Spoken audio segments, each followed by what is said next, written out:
Seguramente alguna vez has escuchado a alguien decir, este ha sido el peor año de mi vida. Tal vez fue el 2020, tal vez fue el año en que cancelaron tu serie favorita.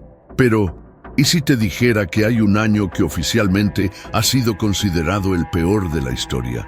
Un año tan catastrófico que hizo que la Edad Media pareciera un paseo por el parque. Bienvenidos al año 536, el año que convirtió al planeta en un episodio oscuro de Game of Thrones.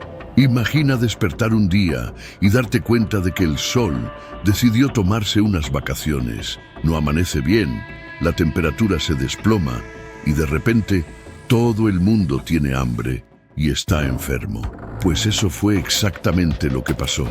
La tierra se sumió en una oscuridad espeluznante. Las cosechas fallaron, los reinos colapsaron y, para rematar, una plaga mortal llegó para asegurarse de que nadie se quedara sin sufrir. ¿Qué causó esta desgracia en escala global?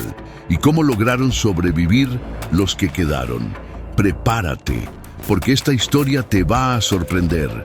El término peor año de la historia se usa mucho hoy en día. Cualquier cosa puede hacer que alguien declare el fin del mundo. Una mala película, el precio de la gasolina o que tu equipo favorito quede eliminado en la final. Pero si le preguntaras a alguien del siglo VI cuál fue el peor año, probablemente te respondería con un suspiro, una mirada al vacío y un simple 536. Ese año, algo muy extraño comenzó a ocurrir en el cielo. Historiadores de la época, como Procopio de Cesarea, describieron que el sol parecía haber perdido la voluntad de brillar. Se veía débil, como si estuviera en un eclipse constante. No calentaba, no iluminaba bien, y parecía más deprimido que un estudiante en temporada de exámenes. Según los escritos de otro cronista bizantino, Miguel el Sirio, esta oscuridad duró 18 meses. Imagínate vivir año y medio en un mundo donde el sol apenas aparece y, cuando lo hace, brilla con la intensidad de una vela barata. Pero la oscuridad no era solo un fenómeno estético, sino que venía con consecuencias terribles. Con menos luz y calor, la temperatura del planeta cayó de forma drástica. Los veranos dejaron de ser veranos y el invierno se sintió como un jefe que no te da descanso.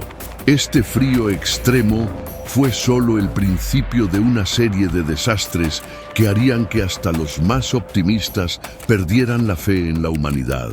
Los cultivos, por supuesto, fueron los primeros en sufrir. Sin suficiente luz solar, las cosechas no crecieron, los frutos no maduraron y los granos se volvieron más escasos que una oferta en temporada alta. En China, los registros mencionan que la nieve cayó en pleno verano y en Irlanda, la gente pasó por lo que llamaron fallo del pan, que es una manera poética de decir que se quedaron sin comida. Si esto ya suena mal, imagina ser una persona común en aquel tiempo. No tenías internet para buscar respuestas, ni redes sociales para quejarte, ni teorías de conspiración en YouTube para explicarte lo que pasaba. Solo veías que el sol desaparecía, el frío aumentaba y la comida escaseaba. Seguramente más de uno pensó, Dios nos ha abandonado. Y si supieran lo que venía después, habrían tenido razón en preocuparse. Cuando algo sale mal, lo primero que hacemos es buscar un culpable. Hoy en día, culpamos al gobierno, al cambio climático o a Mercurio retrógrado. Pero en el año 536, la gente no tenía ni idea de qué estaba pasando. Algunos pensaban que era un castigo divino, otros que el fin del mundo estaba cerca. Pero la ciencia moderna nos dice que el verdadero villano de esta historia fue un volcán. Los investigadores han descubierto que, justo antes de que todo se fuera al diablo, un volcán explotó con una fuerza descomunal. Las pruebas en capas de hielo en Groenlandia y la Antártida muestran rastros de azufre y ceniza de una erupción colosal ocurrida en algún lugar del hemisferio norte, probablemente en Islandia. Básicamente, la Tierra tuvo un ataque de ira y decidió cubrir el cielo con una nube de polvo volcánico tan densa que bloqueó el sol por meses. Imagina lo que fue vivir esto sin entender nada.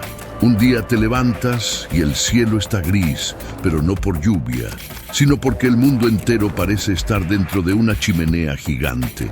Las temperaturas caen, las cosechas fallan y la gente entra en pánico. Si hoy una falla en WhatsApp ya nos hace sentir que el mundo se acaba, en 536, con el sol oculto y el hambre a la vuelta de la esquina, el miedo era completamente justificado. El problema es que no fue una sola erupción. Estudios recientes indican que hubo 3 grandes erupciones en un periodo de pocos años. Una en 536, otra en 540 y otra en 547. Fue como si el planeta estuviera jugando a ver cuánto sufrimiento podía soportar la humanidad antes de colapsar. Pero no solo era el frío y la oscuridad. Las partículas volcánicas en el aire hicieron que la lluvia se volviera ácida y que el clima se volviera completamente impredecible. Algunos lugares sufrieron sequías extremas, mientras que otros tuvieron tormentas devastadoras. Era como si el mundo estuviera en una crisis existencial y no supiera si quería ser un desierto o una zona inundada. Por supuesto, cuando el clima se vuelve loco, la economía también sufre. Sin cosechas, sin comercio y con miles de personas muriendo de hambre, las civilizaciones comenzaron a tambalearse. Y lo peor es que la desgracia no se detuvo ahí. Si algo nos ha enseñado la historia es que cuando las cosas van mal, siempre pueden empeorar. Si algo ha quedado claro en la historia de la humanidad, es que el hambre no discrimina. No importa si eres un campesino que cultiva trigo o un emperador que duerme sobre cojines de seda. Cuando no hay comida, nadie se salva. Y en 536, la crisis alimentaria alcanzó niveles épicos. Con el sol escondido detrás de una nube de polvo volcánico y las temperaturas cayendo en picada, los cultivos fracasaron en prácticamente todo el mundo. El trigo se convirtió en un artículo de lujo, las frutas y verduras se marchitaban antes de madurar y el ganado apenas sobrevivía. Comer 3 veces al día pasó de ser una costumbre a ser un sueño imposible. En China, las crónicas de la dinastía Wei registran que las cosechas fallaron y la gente tuvo que recurrir a soluciones desesperadas para no morir de hambre. En Irlanda, los registros hablan de una época de fallo del pan, lo que básicamente significa que no había trigo para hacer ni una miserable rebanada de pan duro.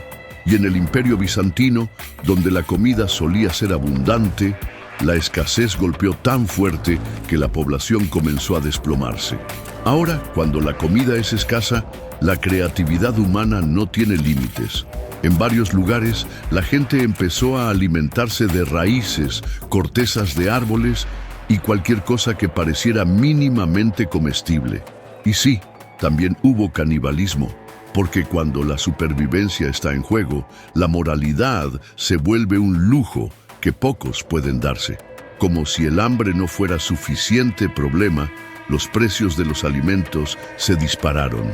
Si crees que la inflación actual es mala, imagina vivir en una época en la que un puñado de granos podía costar el salario de un mes. La diferencia es que, en ese tiempo, no podías quejarte en redes sociales ni pedirle un préstamo al banco. La gente vendía todo lo que tenía, incluyendo en algunos casos a sus propios hijos, solo para poder comer un día más. Pero aquí viene lo peor. Un organismo humano debilitado por el hambre es el blanco perfecto para las enfermedades. Y adivina qué estaba esperando en las sombras para dar el golpe final. Si creías que un mundo oscuro, congelado y hambriento ya era suficiente castigo, déjame decirte que el destino todavía tenía una carta bajo la manga. Porque en tiempos de crisis siempre hay un invitado inesperado que llega para empeorar la situación: la peste. Así es. Mientras la gente intentaba sobrevivir sin comida y con temperaturas heladas, una enfermedad mortal apareció como el último clavo en el ataúd de la civilización. Se trataba de la peste justiniana, una plaga tan letal que algunos historiadores la consideran la precursora de la peste negra que azotaría Europa siglos después. Todo comenzó en el Imperio Bizantino, donde el emperador Justiniano intentaba mantener el control de su vasto territorio en medio del caos. Pero lo que no esperaba era que una epidemia letal llegara a su capital, Constantinopla, y la convirtiera en una zona de desastre. Se dice que la peste mataba hasta 10.000 personas por día, al punto de que los cadáveres se apilaban en las calles porque ya no había suficientes personas vivas para enterrarlos. Pero, ¿cómo se propagó esta plaga?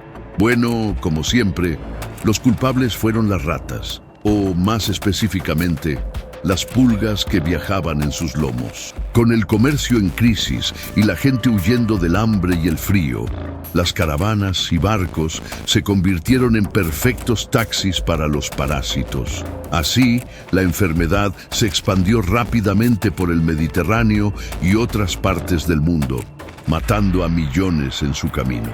Y como si todo esto no fuera suficiente, Justiniano mismo se enfermó de peste, aunque logró sobrevivir. Sin embargo, su imperio no tuvo la misma suerte. La plaga debilitó la economía, redujo la población y dejó al gobierno en crisis. Fue el principio del fin para la grandeza bizantina. Mientras tanto, en otras partes del mundo, la gente seguía sufriendo las consecuencias del frío, el hambre y ahora una plaga que se llevaba a cualquiera sin distinción. Si en el año 536 alguien hubiera dicho, tranquilos, esto no puede ponerse peor, la historia le habría demostrado que siempre hay margen para más desgracias. Pero todo desastre tiene su final, y aunque el mundo tardó décadas en recuperarse, eventualmente el sol volvió a brillar, aunque no sin dejar cicatrices imborrables en la historia. Después de años de oscuridad, frío, hambre y peste, el mundo finalmente comenzó a ver un rayo de esperanza. El sol, poco a poco, volvió a brillar. Las temperaturas se estabilizaron y la humanidad hizo lo que mejor sabe hacer: adaptarse y seguir adelante, aunque fuera a trompicones. Pero no nos engañemos. La recuperación no fue rápida ni fácil. Las civilizaciones que habían sido golpeadas por el desastre nunca volvieron a ser las mismas. El Imperio Bizantino, que ya estaba en una crisis existencial, quedó tan debilitado que su declive se aceleró. En otras partes del mundo, poblaciones enteras desaparecieron y los registros históricos muestran que algunas culturas tuvieron que reinventarse para no desaparecer por completo. El comercio, que se había desplomado durante los peores años, tardó décadas en recuperarse. Las ciudades, antes bulliciosas, quedaron vacías o reducidas a sombras de lo que fueron. La gente que sobrevivió lo hizo con cicatrices físicas y emocionales. Y aunque el mundo siguió girando, el año 536 quedó marcado en la historia como el peor de todos los tiempos. Lo más impresionante es que durante siglos nadie supo realmente qué había causado todo este desastre. Para los antiguos fue un castigo divino o una señal del fin del mundo. No fue hasta hace poco que los científicos lograron descubrir que la erupción de un volcán en Islandia había sido la chispa que encendió el peor periodo de la historia. Así que sí, básicamente todo esto fue culpa de un volcán con mal genio. Al final, el año 536 nos deja una gran lección. Sin importar cuán mal estén las cosas, siempre hay un punto de retorno. La humanidad ha sobrevivido a catástrofes inimaginables y ha seguido adelante una y otra vez. Así que, la próxima vez que sientas que tu año está siendo un desastre, solo recuerda, al menos no estás viviendo en la Edad Media con un sol apagado, cosechas fallidas y una plaga mortal acechando en cada esquina. Gracias por haber visto hasta aquí. Si te gustó este video y te apasiona este tipo de contenido, suscríbete al canal para no perderte los próximos videos y descubrir más historias fascinantes. Nos vemos en el próximo video.